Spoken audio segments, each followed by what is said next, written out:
2023년 8월 12일 연중 제18주간 토요일 제1독서 신명기 6장 4절에서 13절의 말씀입니다. 모세가 백성에게 말하였다. 이스라엘아 들어라. 주 우리 하느님은 한 분이신 주님이시다. 너희는 마음을 다하고 목숨을 다하고 힘을 다하여 주 너희 하느님을 사랑해야 한다. 오늘 내가 너희에게 명령하는 이 말을 마음에 새겨 두어라. 너희는 집에 앉아 있을 때나 길을 갈 때나 누워 있을 때나 일어나 있을 때나 이 말을 너희 자녀에게 거듭 들려주고 일러주어라. 또한 이 말을 너희 손에 표징으로 묶고 이마에 표지로 붙여라. 그리고 너희 집 문설주와 대문에도 써놓아라. 주 너희 하느님께서 너희 조상 아브라함과 이사악과 야곱에게 맹세하신 땅을 너희에게 주시려고 너희를 그곳으로 데려가실 것이다. 거기에는 너희가 세우지 않은 크고 좋은 성읍들이 있고 너희가 채우지 않았는데도 이미 온갖 좋은 것으로 가득 찬 집들과 너희가 파지 않았는데도 이미 파인 저수 동굴들과 너희가 가꾸지도 않은 포도밭과 올리브 밭이 있다. 거기에서 너희가 마음껏 먹게 될 때 너희를 이집트 땅 종살이하던 집에서 이끌어내신 주님을 잊지 않도록 조심하여라. 너희는 주 너희 하느님을 경외하고 그분을 섬기며 그분의 이름으로만 맹세해야 한다. 주님의 말씀입니다.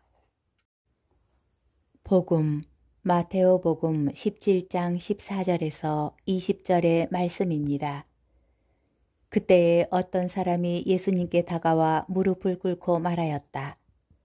주님, 제 아들에게 자비를 베풀어 주십시오. 간질병에 걸려 몹시 고생하고 있습니다. 자주 불 속으로 떨어지기도 하고 또 자주 물속으로 떨어지기도 합니다. 그래서 주님의 제자들에게 데려가 보았지만 그들은 고치지 못하였습니다. 그러자 예수님께서 믿음이 없고 비뚤어진 세대야, 내가 언제까지 너희와 함께 있어야 하느냐? 내가 언제까지 너희를 참아주어야 한다는 말이냐? 아이를 이리 데려오너라 하고 이르셨다. 그런 다음 예수님께서 호통을 치시자 아이에게서 마귀가 나갔다. 바로 그 시간에 아이가 나았다. 그때의 제자들이 따로 예수님께 다가와 어찌하여 저희는 그 마귀를 쫓아내지 못하였습니까? 하고 물었다. 예수님께서 대답하셨다. 너희의 믿음이 약한 탓이다. 내가 진실로 너희에게 말한다. 너희가 겨자씨 한 알만한 믿음이라도 있으면 이 산더러 여기서 저기로 옮겨가라 하더라도 그대로 옮겨갈 것이다.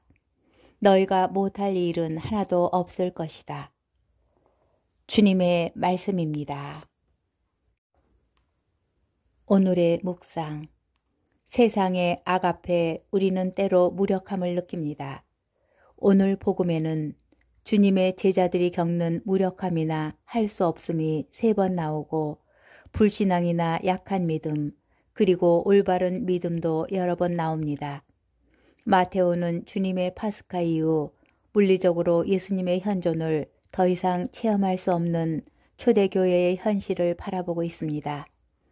그래서 예수님께서 3명의 제자들과 함께 산에 올라가신 때 마을에 남아있는 제자들의 상황, 곧 세상 속 교회의 현실을 말하고자 하였습니다. 이렇게 오늘 복음은 악을 물리치지 못하는 교회의 무능과 그것을 가능하게 하는 믿음의 중요성을 대비시킵니다. 제자들은 예수님께 악을 물리칠 권한과 온갖 질병을 고쳐줄 능력을 받고도 악에 눌려 신음하는 이들을 고쳐주지 못합니다. 오늘 복음이 말하는 믿음은 무엇입니까?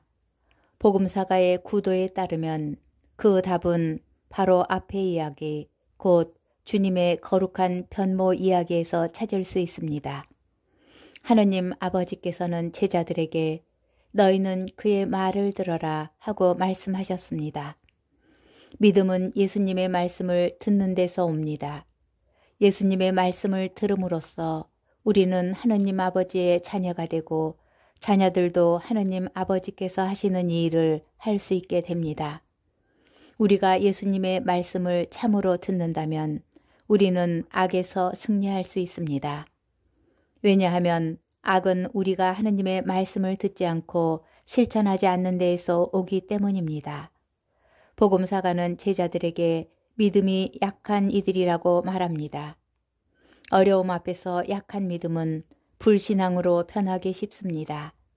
우리의 믿음, 우리의 신앙이 사라지지 않도록 예수님의 말씀을 듣고 그분께 온전히 의탁하며 살아갈 것을 다짐합시다.